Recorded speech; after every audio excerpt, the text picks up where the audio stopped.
Dominique Tapie est revenue sur l'une des plus grandes épreuves vécues par son mari, Bernard Tapie. La veuve de l'ancien patron de l'Olympique de Marseille explique qu'il en a toujours eu honte. Les révélations de Dominique Tapie ne finissent plus. À quelques jours de la sortie de son livre Bernard, La fureur de vivre, publié aux éditions de l'Observatoire, la veuve du célèbre homme d'affaires français s'est lancée dans un marathon médiatique. Alors qu'elle s'est toujours faite rare à la télévision et à la radio du vivant de son mari, l'épouse de l'ancien patron de l'Homme sort de sa zone de confort en racontant les derniers instants et grandes épreuves qu'a vécu Bernard Tapie. L'un d'eux fut son incarcération en 1997.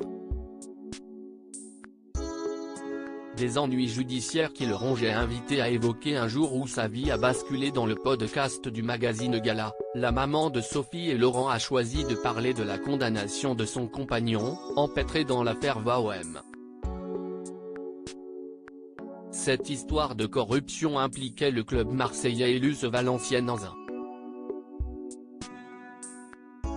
Au-delà d'avoir écopé de 2 ans de prison dont 8 mois fermes, il passera en tout près de 6 mois derrière les barreaux, notamment au Baumettes à Marseille. L'ancien ministre est embarrassé d'avoir mis son fils aîné dans une position très délicate. Si est en effet Stéphane qui l'a conduit à la police, après une promenade dans les bois. Ce dernier l'a accompagné en pleurs, étant évidemment affligé à l'idée de se séparer de son père dans de telles circonstances.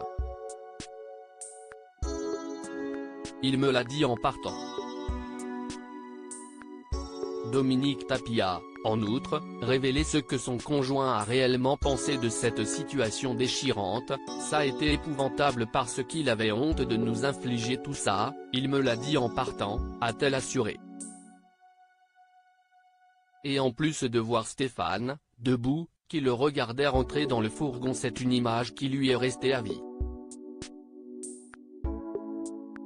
La septuagénaire s'est également souvenue de la forte pression qu'a ressentie sa tribu recomposée à cette époque. Les gens essayaient de forcer notre porte, mais on restait très discret, très soudés. À ce moment-là, toute la famille habitait la même maison. On a essayé d'éviter l'incursion, s'est-elle ressassée.